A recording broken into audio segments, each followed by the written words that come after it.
This is the CJ Silas Show. She's been talking sports for over half her life. You'll hear big-name guests and all the hot topics. Her roller derby sisters call her Dodge Her Blue. CJ's proud of her California roots and time in New York. Born and raised in L.A., college at USC and Syracuse University. She's not afraid to share her opinions with you. And, like it or not, she wants to be the change. Ladies and gentlemen, all ears and no mask required. Here she is, CJ Silas. Hey, welcome in. It's the CJ Silas Show. A little late tonight after Dodgers Rockies. Oh my gosh, this Major League Baseball final push to the end is exhausting. I'm so stressed out.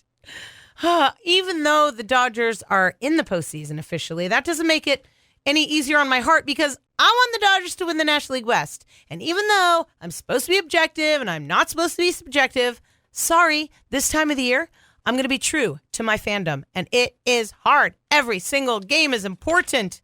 I'm going to run through the teams that are fighting for wild card and playoff spots in just a bit. But before I do, let's not forget the CJ Silas Show contest. In case you've never heard the show before, because it's usually live on Wednesdays at 5 o'clock Pacific and 8 o'clock Eastern, we're having a wonderful monthly contest where we're giving away super cool stuff, CJ Silas Show hats and shirts, Cal Poly football tickets, Kobe Bryant signed posters, Lakers championship posters. I'm waiting till next month, well, maybe the end of this month, which is next week, to give away the what is it? It's a Corey Seager World Series bobblehead. Yeah, I have one of those, and I know somebody would appreciate it much more. I'm not a bobblehead person, but I know you'll love it. We're going to talk to Danny Villanueva in a minute. I sat down with him earlier today. He's the junior. His dad was a kicker for the Cowboys and the LA Rams. Did a ton in the city of LA for the Latinx community, and Rose Bowl Stadium and the Rose Bowl Institute celebrated him tonight. And his son, Danny Villanueva Jr., sat down with me today. It was really a really cool conversation to get to talk to him and kind of connect on not just what his dad has done for the city of LA, business, media, sports, soccer, the Mexican-American community. So stick around for Danny Villanueva Jr. Black History, we are celebrating that on the CJ Silas Show every week. Let's get right to it. Ruby Bridges, born September 8th, 1954. She was the first African-American child to desegregate the all-white William Frantz Elementary School in Louisiana during the New Orleans school desegregation crisis. That was in November of 1960. She's now the chair of the Ruby Bridges Foundation. She formed that in 1999 to promote the values of tolerance, respect, and appreciation of all differences. She is the subject of a 1964 painting, The Problem We All Live With, by Norman Rockwell. Ruby Bridges, 1954. Mary Church Terrell, born September 23rd, 1863, helped found the Association of Colored Women, later became the president from 1896 to 1901. In 1909, she was among the founders and charter members of the National Association for the Advancement of Colored People. Then in 1910, she co-founded the College Alumni Club, later renamed the National Association of University Women. Following the passage of the 19th Amendment, Terrell focused on broader civil rights. In 1940, she published her autobiography, A Colored Woman in a White World, outlining her experiences with discrimination. In 1950, at age 86, she challenged segregation in public places by protesting the John R. Thompson restaurant in Washington, D.C. She was victorious when in 1953, the Supreme Court ruled segregated eating facilities unconstitutional. A major breakthrough in the civil rights movement. Mary Church Terrell. Black History every week on the CJ Silas Show. Coming up in a little bit, we're going to celebrate Latinx history in the city of Los Angeles with Danny Villanueva Jr. His father is being honored by the Rose Bowl Institute tonight, and all of the things that he did in the city of LA, Pasadena, for the Mexican-American community in LA, businesses, encouraging and empowering Latinx community members to own their own business, to start businesses, to dream of owning and starting businesses. He worked in TV at Univision. He was one of the founding members of the LA Galaxy, the LA Aztecs, which he brought up and I had totally forgotten about. You got to check this out. It's a great interview. We sat down earlier today. I wasn't going to ask him to hang out and wait till after his event tonight. In Major League Baseball, I'm crazy right now with what's going on in the pennant chase in the National League West, but it's not the only place where there are chases. There are 11 teams battling for 4 wild card spots. And if you look at the math, every 4 years or so, a wild card team wins because 7 wild card teams have won the World Series. The last one was the Washington Nationals in 2019. Looking at the teams that are fighting, of course, you know I'm a huge Dodger fan. They have the best winning percentage of defending champs since 1969. With that pitching lineup, with the bats going back and forth with San Francisco. And by the way, the Hated Orange and Black were only expected to win, I think, 75 games. Posey's having one of his best years ever. They don't have a superstar pitcher. The fact that they're leading the National League West and fighting with the Dodgers is amazing. Toronto, a great lineup with Vlad Guerrero Jr., Bo Bichette, George Springer, just to name a few. San Diego, their last 10 games, 2-8. They've been 10 games under 500 in the second half of the season. They had done so incredibly well in the first half, then after the All-Star break for the Padres. Boston has a deep lineup. Chris Sale's returned. The addition of Kyle Schwarber. You can't forget the Red Sox. St. Louis, Adam Wainwright. Really? 10 years later? It's as good as he's been since he was a finalist for the Cy Young. And probably the Cardinals have the best team defense in Major League Baseball. The Yankees, who were expected to win the American League East easy, are not winning the American League East easy. They're big hitters, not hitting. Oakland, can you name anyone on their pitching staff? I tried to play this game with myself. I lost. Couldn't. Philadelphia, Bryce Harper decided, okay, I'm just going to kill it right now. They're not deep enough. They're having bullpen issues. I don't think the Phillies can do it, but Bryce Harper's trying to prove some people wrong. Cincinnati's still alive in the fight, but their bullpen is just awful. I truly believe that bullpens are more important in the postseason than you can ever imagine. The Seattle Mariners, my American League team, it's been 20 years since they've been in the playoffs. Mitch Haniger and Kyle Seager have been hitting. It's just not strong enough, this team. Not on defense, not on offense. Wow, the next 10 days, mind-blowing if you're a baseball fan. And if you're not, this is usually the time that people show up for baseball because they don't want to sit through 162 games. It's a lot. Last year's 60-game season was a lot for some people. Me, they all matter. They all matter. Enjoy it. We will talk about that last few days next week on the CJ Silas Show. I do want to thank my partners, Dennis, Dr. Daniela Lapidus, and Larry Ackerman, Rex Stevens of the Slow Wellness Center, Joy, Shell Beach, the Avila Beach Athletic Club and Spa, Michael Moore Sports Recovery, dermatologist Dr. Brad Kurgis, and California Fresh Markets in Pismo Beach, where I shop on 5 Cities Drive, Foothill Boulevard in San Luis Obispo, and El Rancho Market in San Ynez. Coming up, Danny Villanueva Jr. talking about the honor, the Rose Bowl Institute, paying tribute to his father, Danny Villanueva Sr. We know him as a kicker in the NFL. He did way more for the community of Los Angeles than he ever did in his 7 or 8 years playing in the NFL. That's coming up. In case you missed the show live and you can't be here on Wednesdays at 5 o'clock Pacific, 8 o'clock Eastern, check out the podcast wherever you listen to yours or go straight to my website, thecjsilasshow.com. Coming up, Danny Villanueva Jr. talking about the impact his father, Villanueva Sr., had not just on the NFL, but on the community of Los Angeles. You're listening to the CJ Silas Show on ESPN Radio 1280 AM and FM 101.7, The Ticket. Welcome back to the CJ Silas Show. Recently, especially early on in the pandemic, the Rose Bowl Stadium and the people at the Rose Bowl implemented really series of online virtual events trying to keep energy around the Rose Bowl, one of the most historic buildings in the city where I grew up, in the town where I grew up. And the Rose Bowl really did a great job of keeping us involved, even though it was on a virtual level, with a lot of things they've been doing over the past 18 months with race and sports. And this week, Such a cool story, and that's why I'm bringing it to share it with you. Danny Villanueva Jr. will be part of Race and Sports, Latinos in Sports, a tribute to Danny Villanueva Sr., and Jr. is joining me on the CJ Silas Show. Thank you for taking time. I kind of feel like a little bit starstruck because your family has been such a big part of the city of LA, so I appreciate you giving me a couple minutes. Oh, absolutely. No, it's fun to reminisce about having been given the privilege really to play a role both in professional sports and in business in Los Angeles.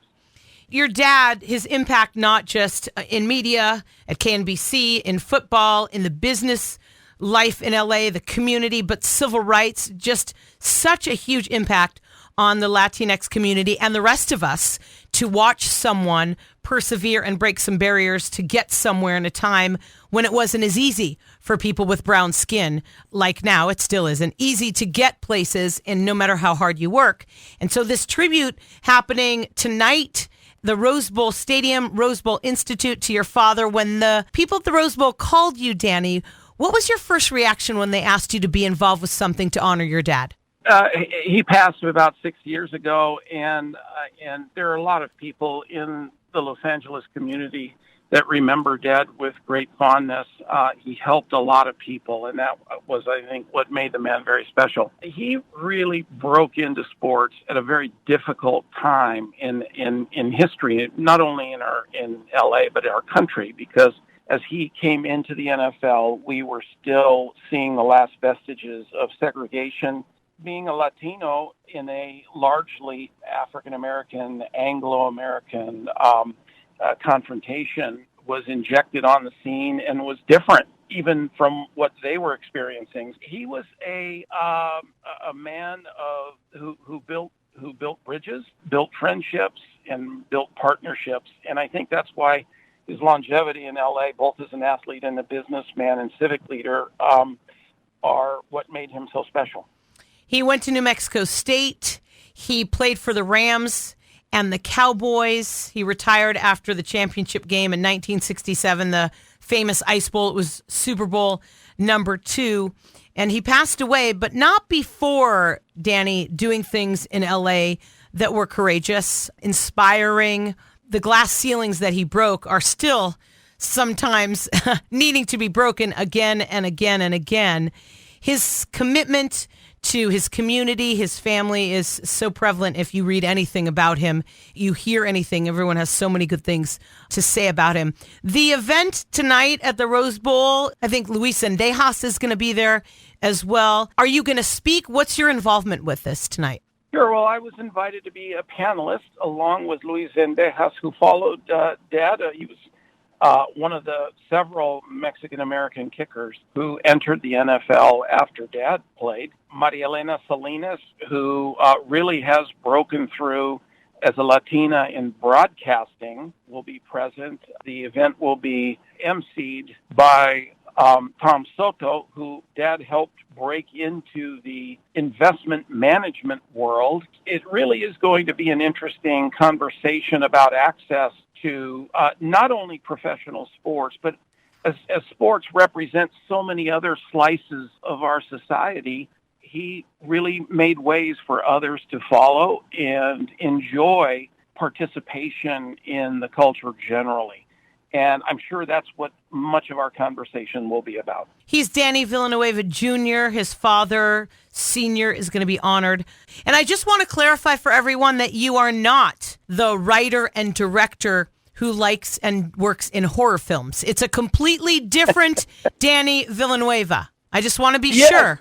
So Dad was such a prominent guy throughout the 60s through, I would say, the 90s, that there were a lot of people named after him. So I've seen everything from race car drivers to jockeys to now horror film directors. So it's a fairly common name in Spanish as well.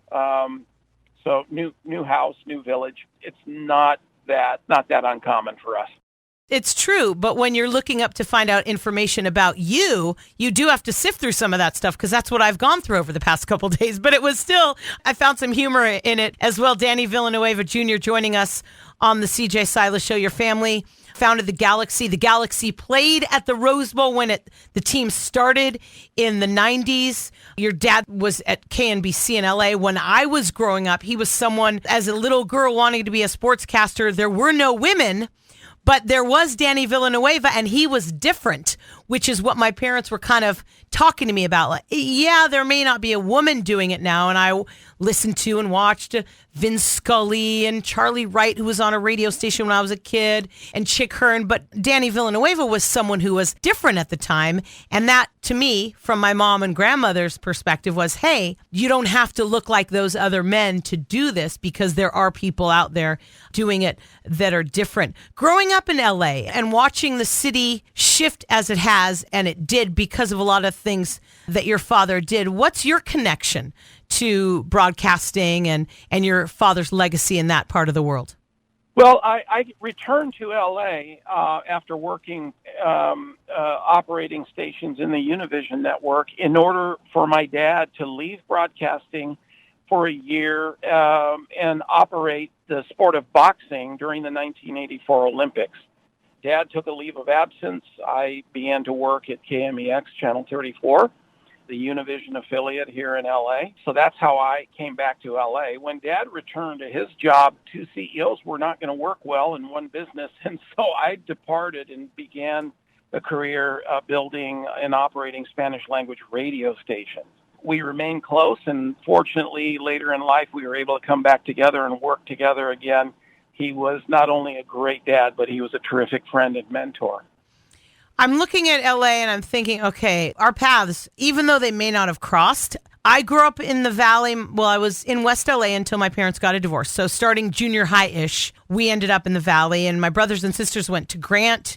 You went to Van Nuys High. You went to Van Nuys Junior High. I went to Milliken Junior High. And the city of LA in the 70s and 80s was so different than it is now. There really was a community in LA. I mean, I think that when I went to high school, I went to Hollywood High for a little bit. There were no metal detectors at Hollywood High. There were no actors and actresses except in the Hollywood proper, literally from maybe Highland, West, maybe to Robertson. Hollywood was really just a little town. Well, now Hollywood has infiltrated itself all throughout the city, and so it shifted. And I always like to talk to people who are old school like me and you.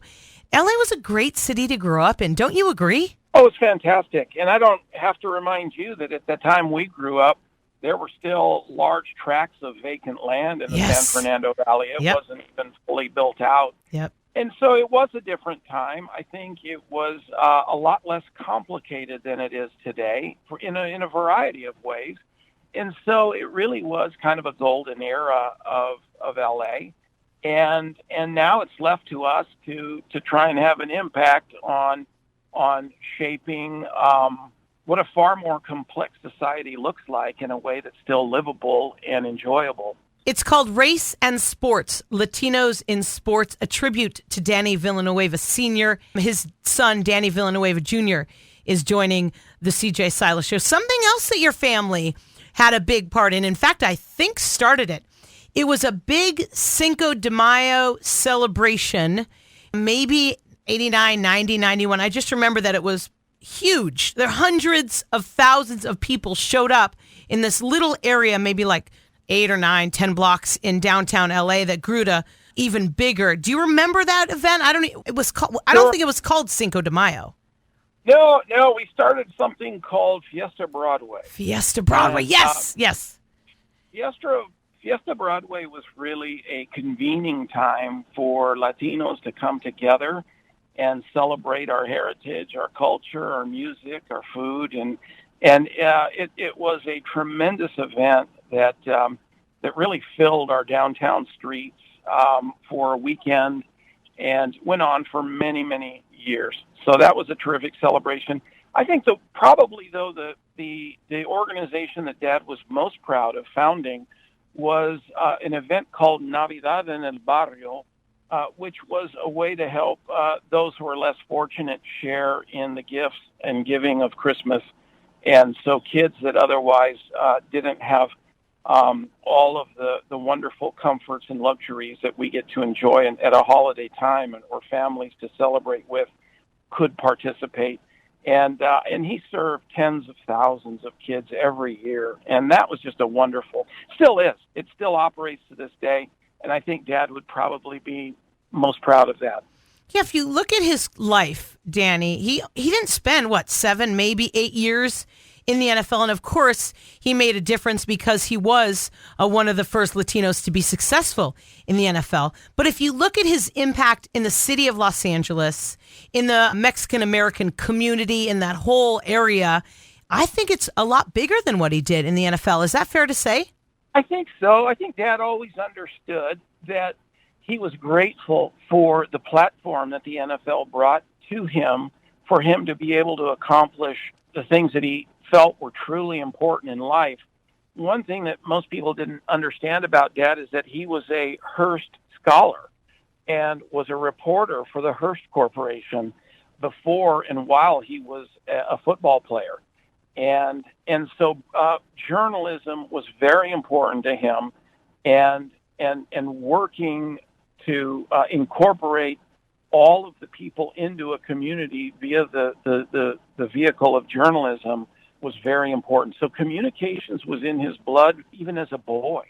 He is Danny Villanueva Jr. joining the CJ Silas Show. I as we talk about this, and I look back at my life growing up and watching TV, there was no cable right away. I think Z Channel might have been the first cable that we had in LA, and I was less than maybe 10. And we only had our 3 networks, and then I think Fox or KTTV came out, and KTLA, which were independents. And if you look at your life as a kid in LA, between Univision coming out later and what we had, it was all mostly before Univision. It was all white people on the air. I mean, Jim Hill broke into broadcasting a long time ago, and then Bryant Gumbel. But now that I'm thinking about it, because you mentioned it, it really shifted as you and I were kids, and how lucky you were to be in a family that was helping to make that shift, helping to give little kids, boys and girls broadcasters, the belief and the awareness that you didn't have to be a white man to make it in the business. That's a pretty cool thing. You got to be proud of that from your dad's perspective. Very much so. Dad was always aware of his 2 sons, and beyond our own family, Dad was always aware of others who were going to come after him, and did his best to make a way that was free of some of the struggles that he had to endure personally. And he was just a very large-spirited, generous man generally, and that's really what drove him, for those that were close to him and understood why he did many of the things he did. He operated the first Latino-owned investment fund that was largely invested in by some of the larger pension funds around the country to invest in businesses that would address the Latino consumers and beyond. He really made a way for a whole cadre of Latino investment professionals to come after him with funds that exist now that before him didn't exist. Univision and then the LA Galaxy. I mean, to have Latino owners, general managers, people in charge running a soccer team that big. And now when we were growing up, once again, Danny, we didn't have professional soccer in Los Angeles. It didn't come till 35 years later. And to be a part of that, I am more in awe now, I would say, of your dad because I was doing research to talk to you. I knew who he was, but I kind of connected him more with the NFL. I knew that he had a part in admin at the Galaxy and at Univision, but I didn't realize the significance. And I'm really glad the Rose Bowl's doing this because it's such an honor to talk to you and to hear more about it and share the family story with my listeners. Talk about the Galaxy a little bit and being the people that really started the idea of a successful professional soccer team in LA. We were involved in the sport of soccer. Dad was president of a team that even preceded Major League Soccer. It was in the old North American Soccer League, and it was called the LA Aztecs. So my father was president of the LA Aztecs, and that's a league that should never have failed, and it did so for a variety of circumstances that we don't have time to get into now. But then the opportunity came for me to become president of the LA Galaxy and operate that team along with some really talented people. And it was just important to me to reestablish soccer in a way that we should have had soccer all along.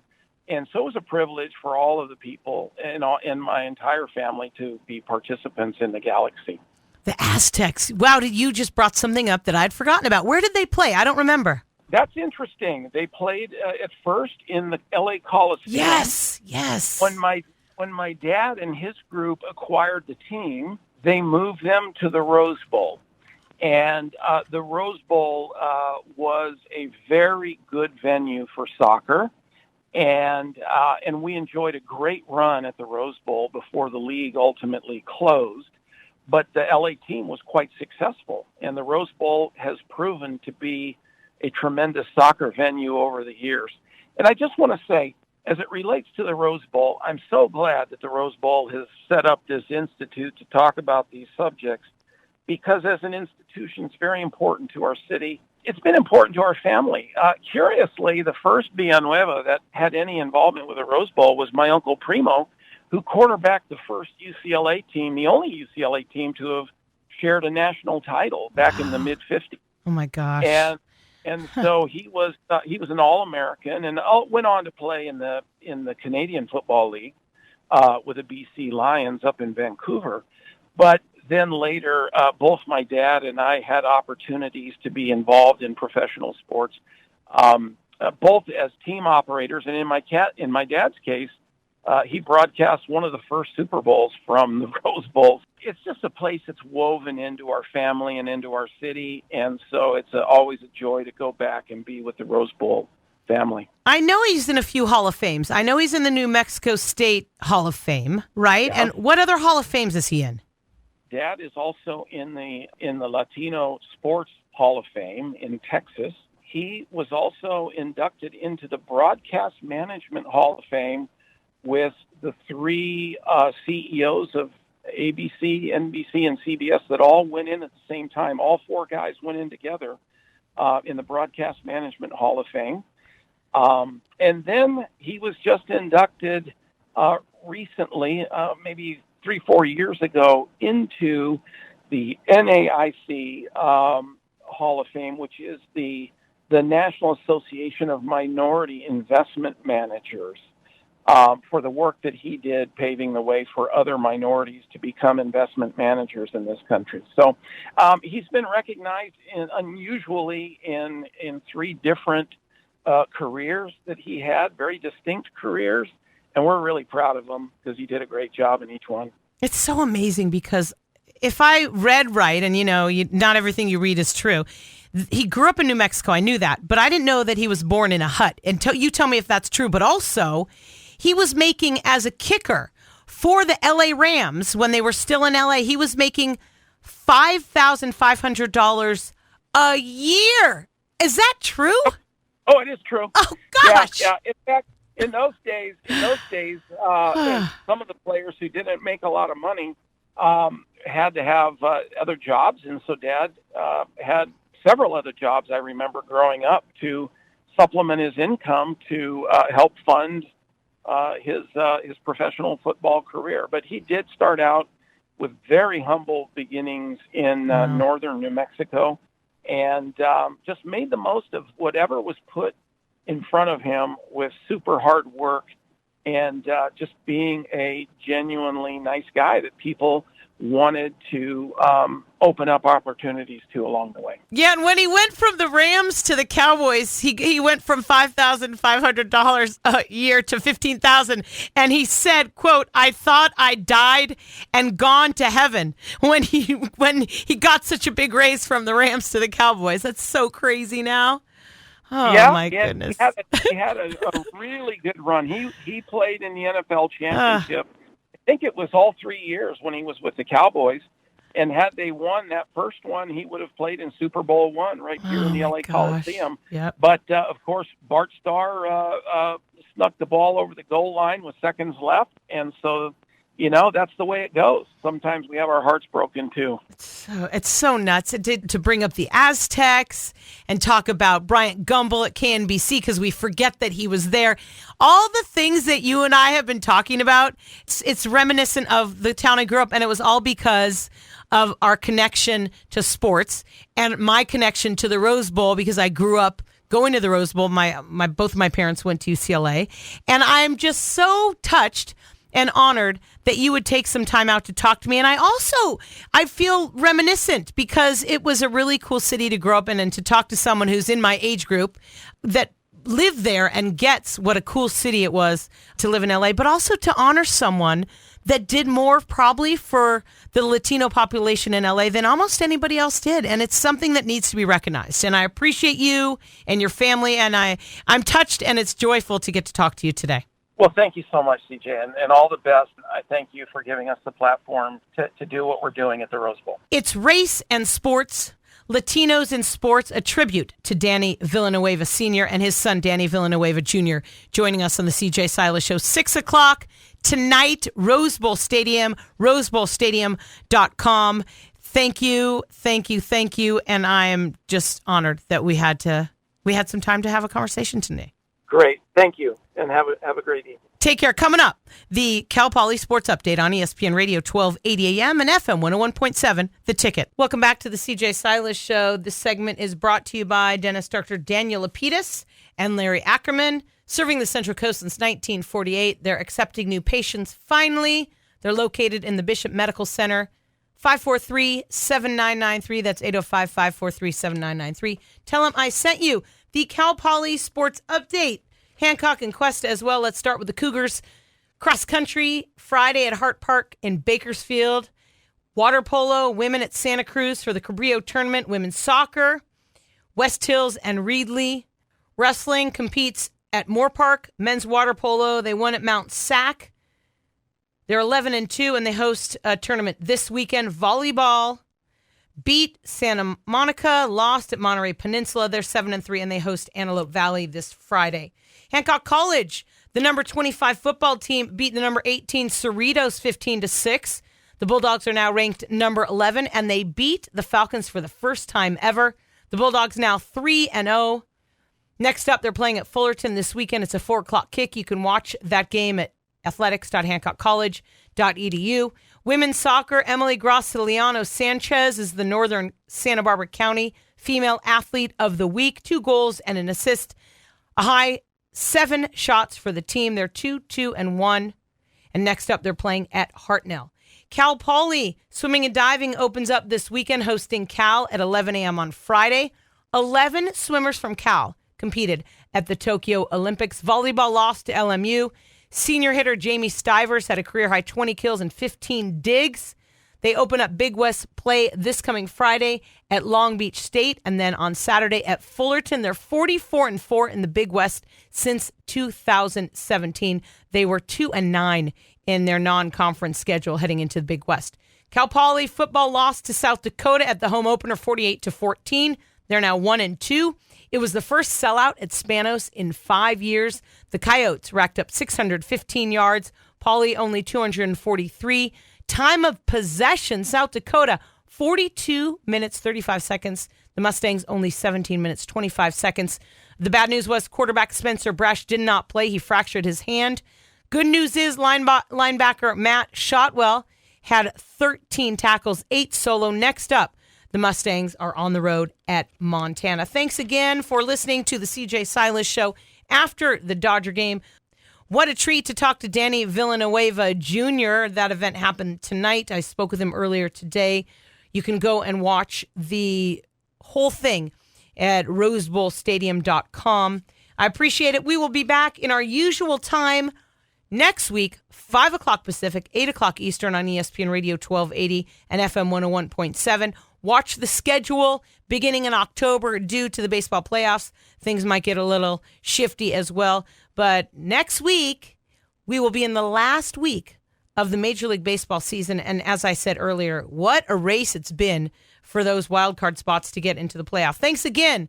You can check out the show If you have never heard it live, do that on Wednesdays at 5 Pacific. Otherwise, find my podcast wherever you listen to yours, Spotify, iTunes, Apple Podcasts, or go straight to the CJSilasShow.com. Thanks for listening. I'm going to turn off my mic now. It's the CJ Silas Show, Wednesdays, ESPN Radio, 1280 AM and FM 101.7, The Ticket.